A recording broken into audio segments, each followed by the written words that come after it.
El tema de hoy, la posición actual y la obra de Cristo. Voy a referirme a la posición actual de Cristo y la obra que Cristo actualmente está realizando. Vamos a buscar en el libro de los Hechos de los Apóstoles, capítulo 1. Los versos 9 al 11.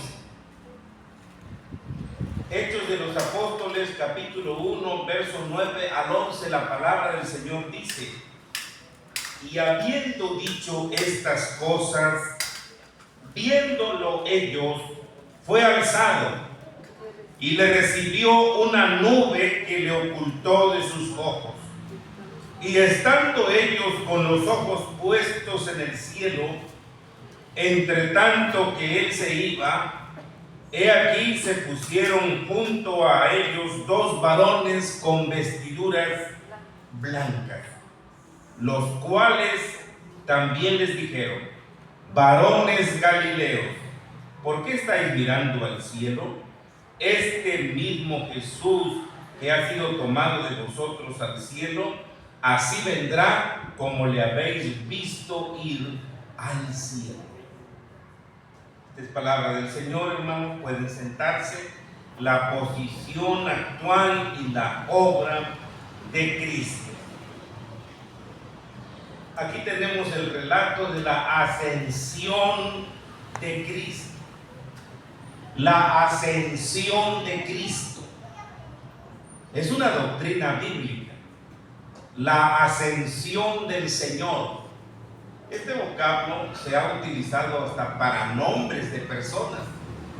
Conozco a mujeres que llevan ese nombre, Ascensión, y aún hombres que también les han puesto ese nombre, Ascensión. Pero la ascensión no solo es una doctrina de letra muerta, sino que es algo vivo, algo que tiene sustancia, algo que nos motiva. La elevación de Jesucristo a los cielos, la elevación del Señor hacia el trono de intercesión se le conoce como la ascensión. Y miren que hay otra palabra muy parecida: asunción. No encontramos en la Biblia el término asunción. Encontramos en la Biblia el término ascender, ascendió, pero no encontramos el término asunción, porque la asunción es una doctrina de la Iglesia romana. Si usted no sabe, se le conoce como la Asunción de María, donde en ese dogma, en esa doctrina se especifica que María subió al cielo en espíritu, en alma y cuerpo. Pero eso es una doctrina de hombres. No está registrado en la Sagrada Escritura que eso sea cierto o que sea verdad. Lo que sí es verdad, que 40 días después de la resurrección de Cristo, el Evangelio de Lucas da testimonio en su capítulo 24, verso 50, que Jesús estaba con sus discípulos en la aldea de Betania y alzando sus manos los bendijo. El verso 51 dice que viéndolos fue llevado bendiciéndolos, dice el 51, bendiciéndolos, fue llevado arriba al cielo. Podemos subrayar esa frase: fue llevado arriba al cielo. Qué frase tan interesante. Fue llevado arriba al cielo. En cambio, Marcos 16, 19 dice: y el Señor, después de que les habló, podemos también subrayar ese término, fue recibido arriba en el cielo y se sentó a la diestra de Dios. Son dos cosas que vemos aquí, dos cosas interesantes. Lo que Lucas dice, fue llevado arriba al cielo. Eso implica que alguien lo llevó, que alguien lo trasladó, que alguien fue conduciéndole o que alguien fue emparejando la ruta, porque dice fue llevado arriba al cielo. Y en Marcos 16, 19 nos habla de algo, pero allá en el cielo cuando dice fue recibido arriba en el cielo. Notemos esas frases de Lucas y de Marcos. Fue llevado arriba al cielo, fue recibido arriba en el cielo y se sentó a la diestra de Dios, dice Marcos. Ese término, fue recibido arriba en el cielo, esto lo dice aquí el texto sagrado. Podríamos preguntar, ¿cómo fue recibido? Porque dice, fue recibido arriba en el cielo. ¿Cómo fue recibido? ¿Qué recibimiento le dieron? Es interesante esa pregunta. ¿Qué recibimiento le dieron? Porque dice que fue recibido arriba en el cielo. ¿Qué recibimiento le dieron? Es una bienvenida. Entonces, ¿qué tipo de bienvenida le dieron a Jesús cuando Él llegó al cielo? Otra pregunta, ¿quién lo recibió cuando llegó al cielo? ¿Quién lo recibió a su llegada al cielo? ¿Por quién fue escoltado?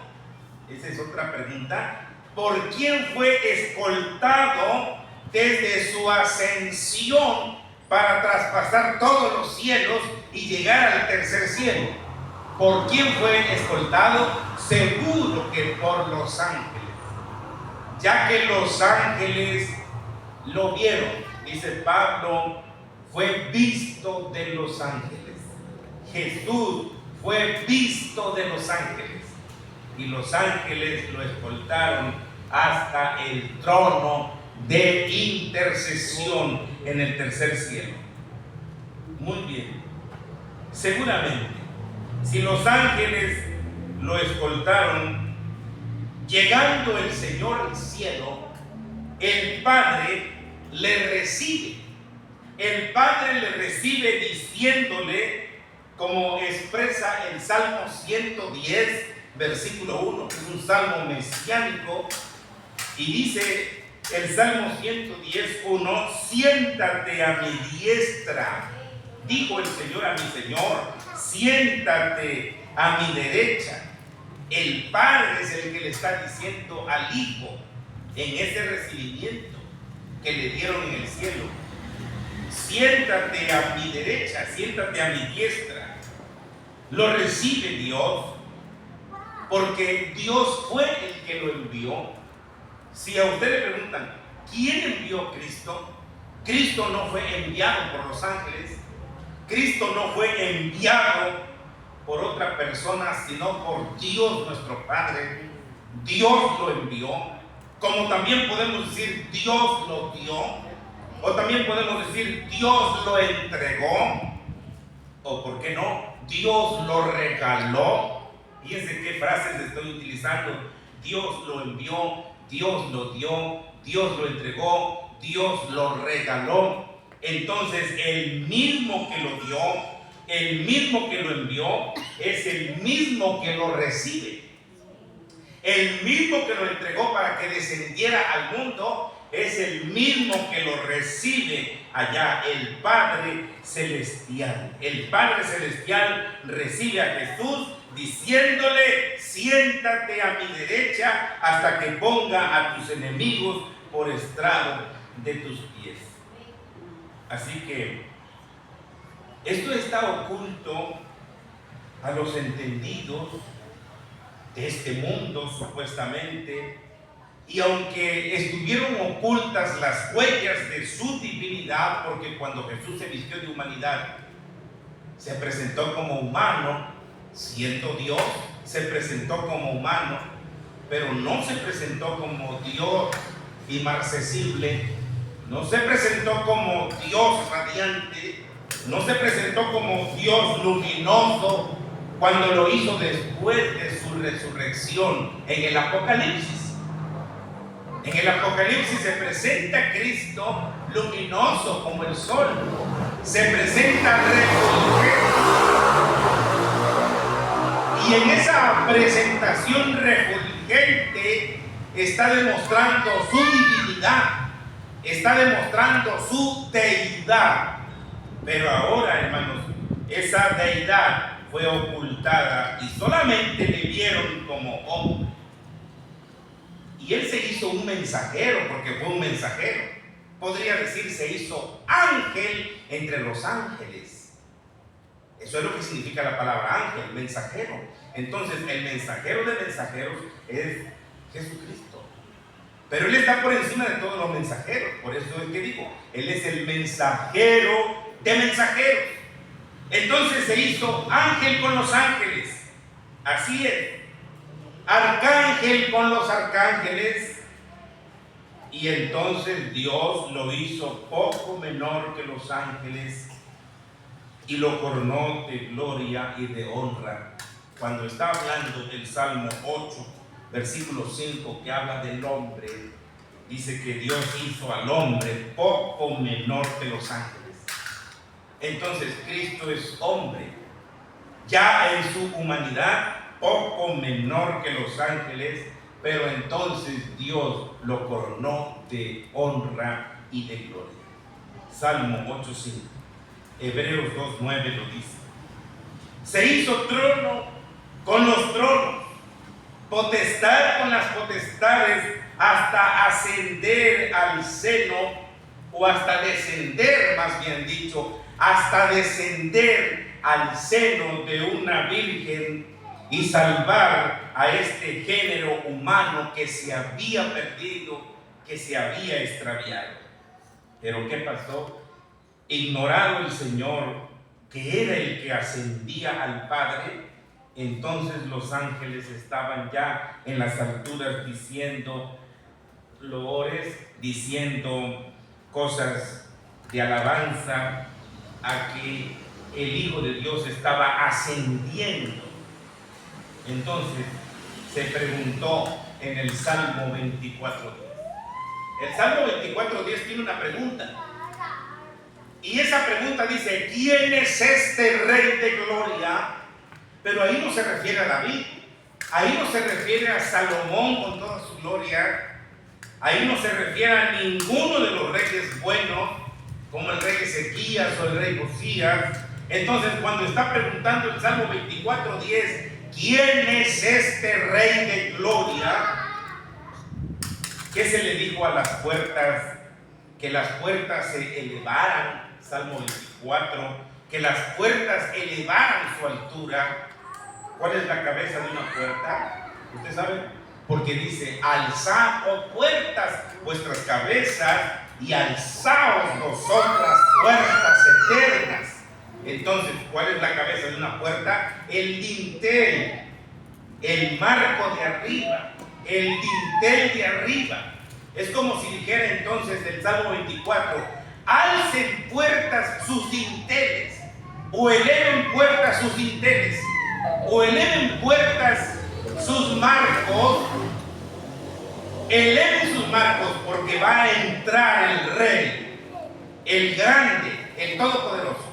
Entonces dijeron: ¿quién es este Rey de Gloria? Y se les contestó quién era ese Rey de Gloria: Jehová el fuerte y valiente, Jehová el poderoso en batalla, Jehová de los ejércitos. Él es el Rey de la Gloria. Y todos estos títulos son de Jesucristo.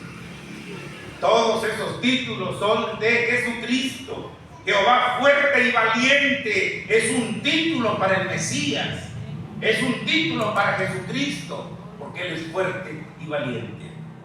Jehová poderoso en batalla, un título de Jesucristo cuando dice Jehová de los ejércitos, Jehová Sabaoth, que quiere decir el Señor de los ejércitos.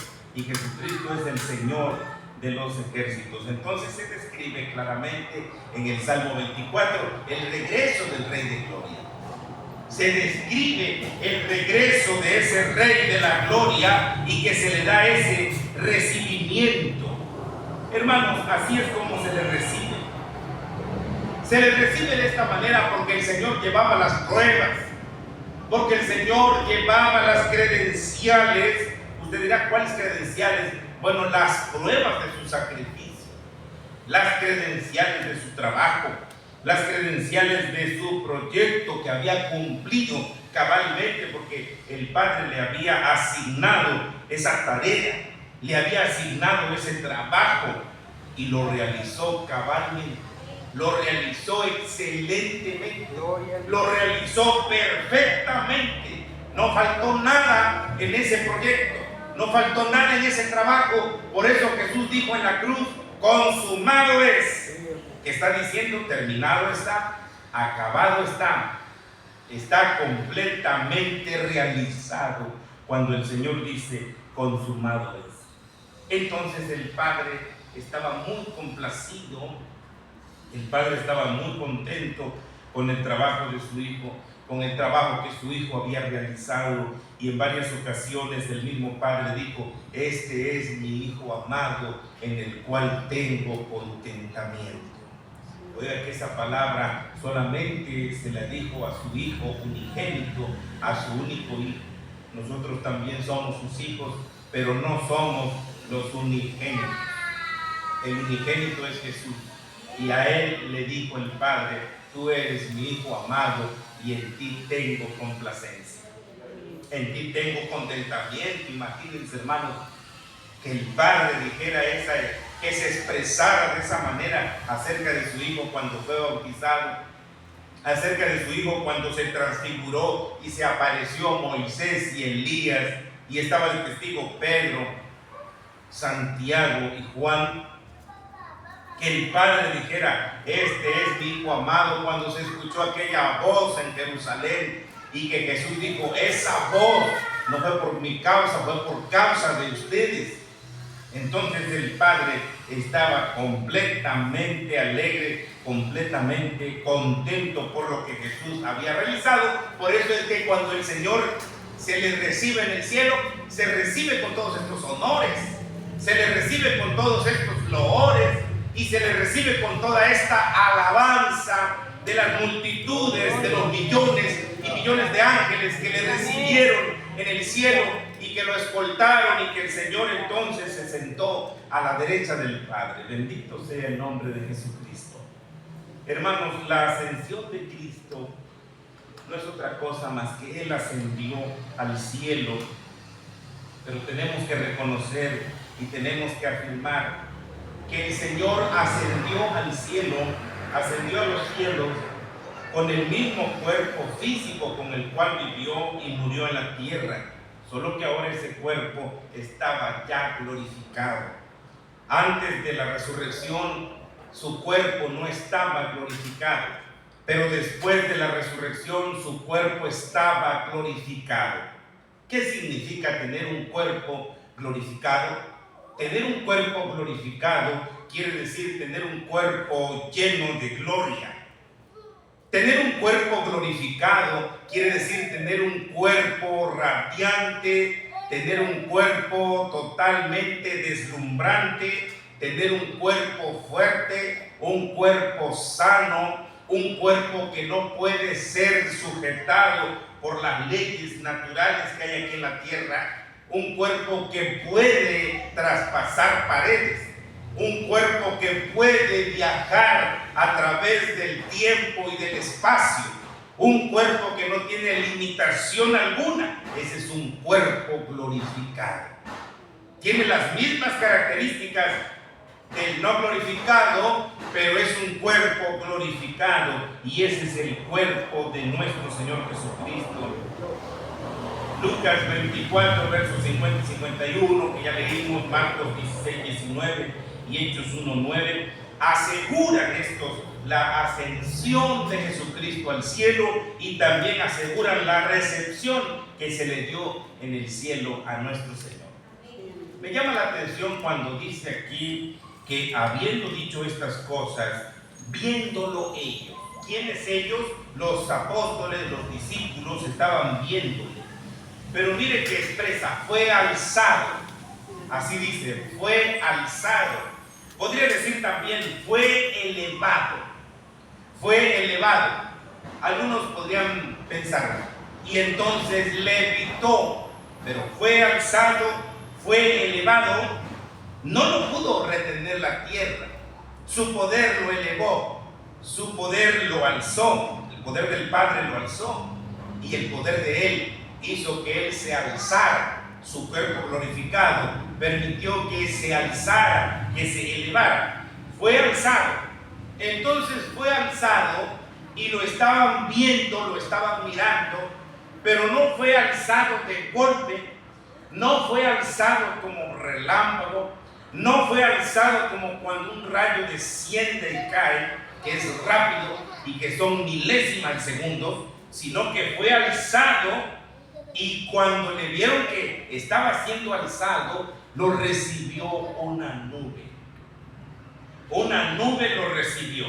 Así dice aquí. Y le recibió una nube. Esa nube también era dichosa por recibir al Creador. Y lo recibió una nube. Imagínese usted una nube. No me pregunte de qué forma era la nube. Podría usted decir, pastor, ¿y de qué color era la nube? Seguro blanca. Por la demostración de la santidad de nuestro Señor. Claro que sí. No pudo haber sido una nube negra, no pudo haber sido una nube gris, no pudo haber sido una nube roja o una nube azul, una nube blanca. Entonces lo recibió y entonces lo ocultó de los ojos de los apóstoles. En otras palabras, esa nube lo envolvió. Entonces él fue envuelto en la nube y al ser envuelto en la nube lo ocultó. Y al ocultarlo, entonces ya no le vieron más. Pero estando ellos con los ojos puestos en el cielo, no parpadeaban. No dice aquí no parpadeaban, pero dijo no parpadeaban. ¿Por qué? Porque estaban puestos los ojos en el cielo, entre tanto que él se iba. Por eso se fue así. Y se pusieron junto a ellos dos varones con vestiduras blancas, en forma humana, los cuales también les dijeron: varones Galileos, ¿por qué estáis mirando al cielo? Este mismo Jesús que ha sido tomado de vosotros al cielo, así vendrá como le habéis visto ir al cielo. Pero note usted la palabra, este mismo Jesús.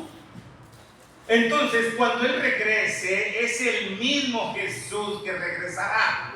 No regresará otro, no regresará uno diferente, sino que este mismo Jesús es el que ha de regresar.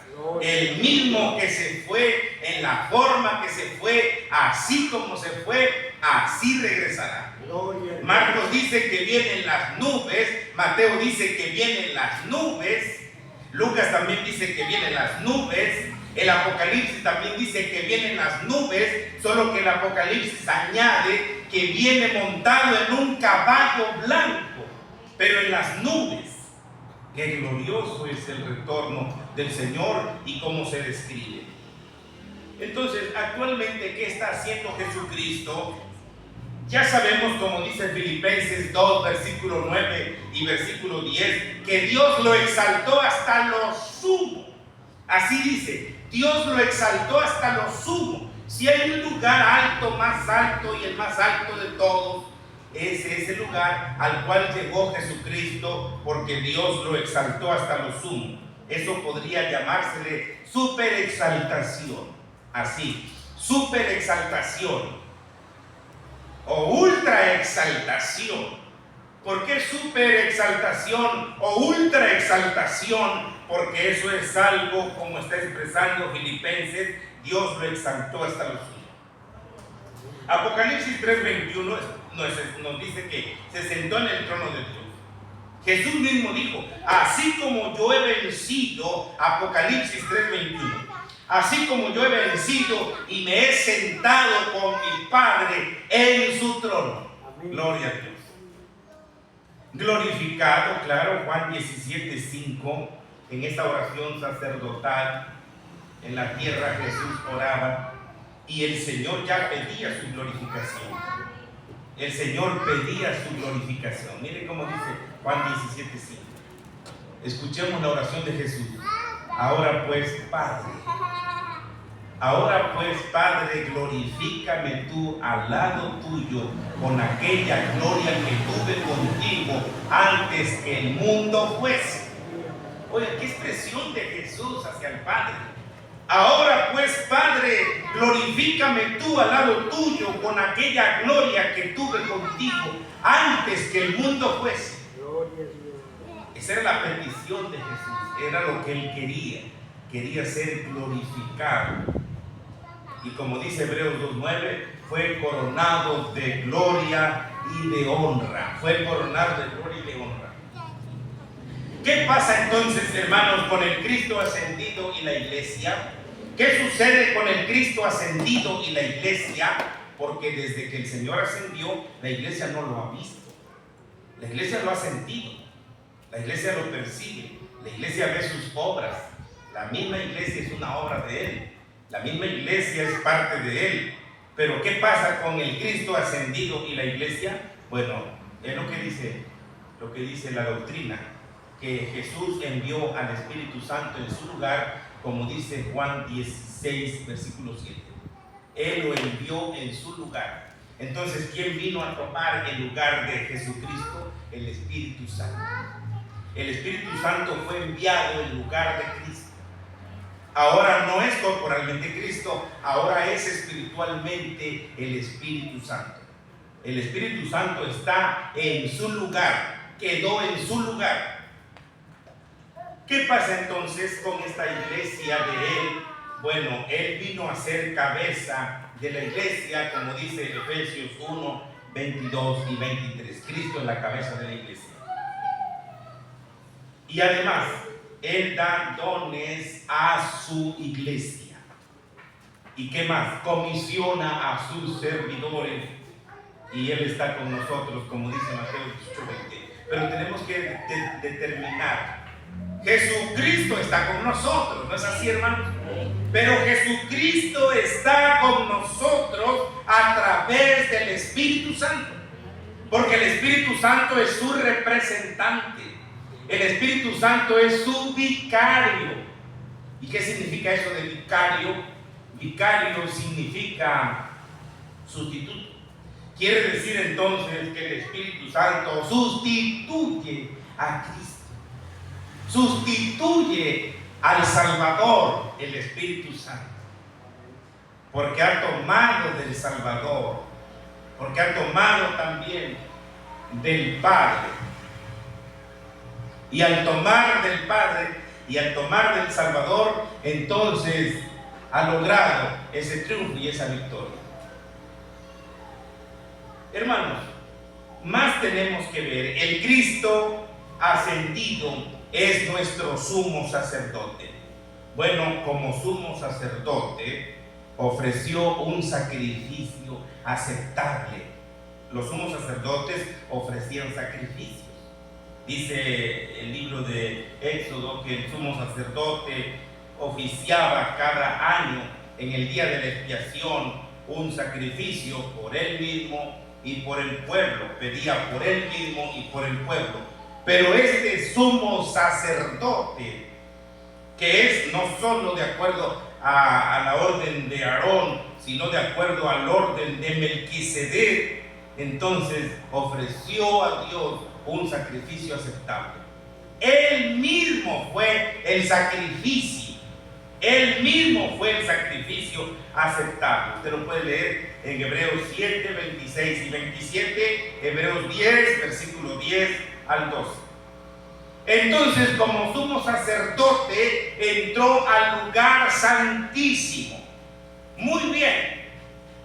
¿En qué momento entró Jesús al lugar santísimo, hermanos? ¿En qué momento creen ustedes que Jesús entra al lugar santísimo? Les voy a decir en qué momento Jesús entra al lugar santísimo. En el momento de su gloriosa ascensión. En ese preciso momento entra al lugar santísimo. ¿Y eso cuándo sucedió? Eso sucedió en el año 30 de la era cristiana. En el año 30 de la era que vivimos. Entonces, ¿por qué Elena de White, la fundadora del adventismo del séptimo día, dice que fue en el año de 1844? Porque ella se inventó esa fecha. Porque supuestamente tuvo una revelación. Elena de White tuvo una revelación y en esa revelación se le dijo que Jesús se había trasladado del lugar santo al lugar santísimo en el año de 1844. Hacen sus cuentas desde que comenzó a contarse el asunto de las 70 semanas y según ellos terminan en 1844. Es un error garrafal. ¿Qué pasó entonces antes de 1844? ¿Qué pasó con esas almas perdidas en 18 siglos? Pues prácticamente no tuvieron acceso, prácticamente no pudieron ser reconciliadas, prácticamente no pudieron ser admitidas. Jesús, hermanos, asciende a los cielos y en ese mismo día Él entra al lugar santísimo. Como sumo sacerdote intercede por nosotros. No tenía que esperar 18 siglos para entrar al lugar santísimo. Eso es algo, hermanos, inconcebible. Es algo perturbable pensar que Jesús fue al cielo y que allá en el cielo estuvo esperando 18 siglos para poder entrar en el lugar santísimo. Si Él ya no tenía nada que esperar, Él ya había cumplido con todo lo que se le había pedido y todo lo que se le había requerido. Entonces entró libremente el día de su ascensión. El día de su ascensión lo recibieron en el cielo y el día de su ascensión le dieron esa bienvenida. ¿Cuáles son los resultados de ese trabajo intercesorio, hermanos? Bueno, voy a decirles que los trabajos, hermanos, o los resultados de ese trabajo es que ahora nosotros tenemos seguridad eterna. Tenemos seguridad eterna, como dice Romanos 8:24. ¿Quién condenará si Cristo es el que intercede? ¿Sí pueden apagar esa voz?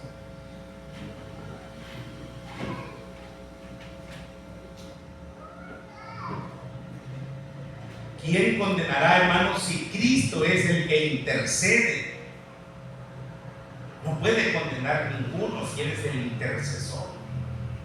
Quien quiera condenar, quien quiera expresar condenación, podrá ser el diablo, podrá ser una persona mal informada, una persona con malas intenciones, quizás va a querer entonces condenar.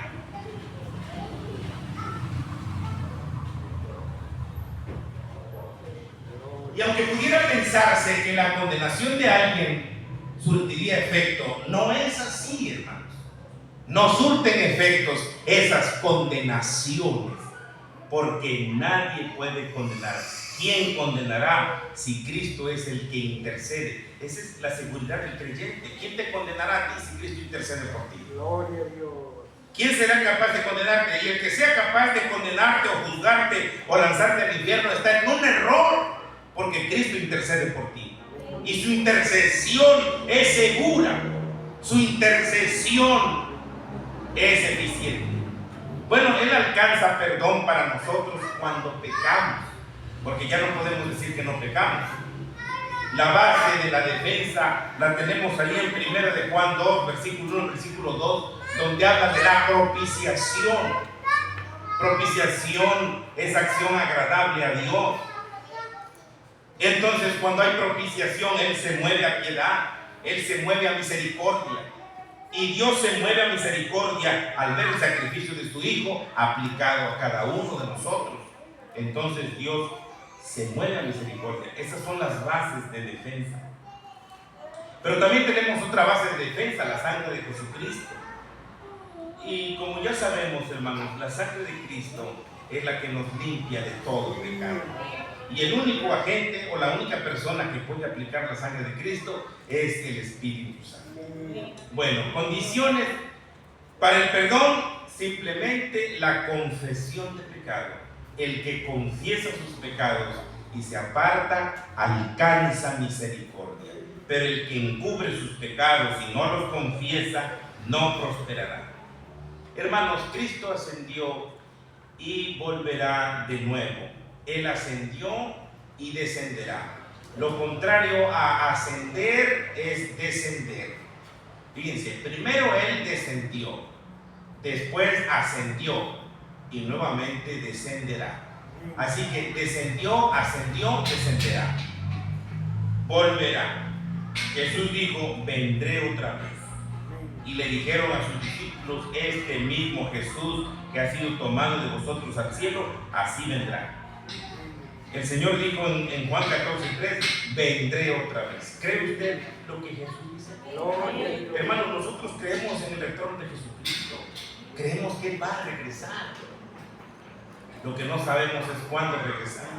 No podemos poner fechas como Elena de White, como Guillermo Miller.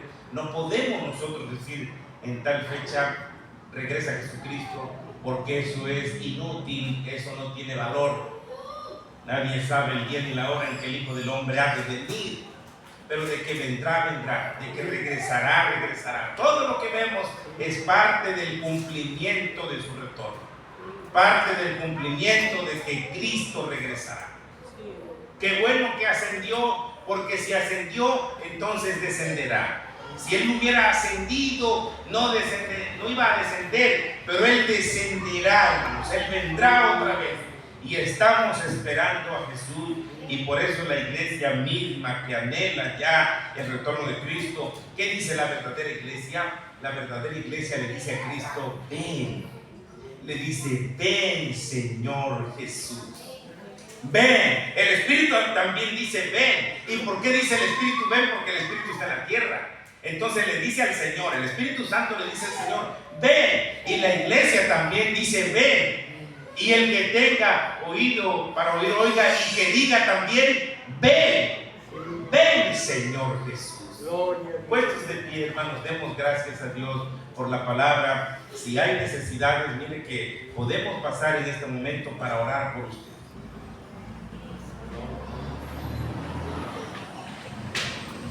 Damos gracias a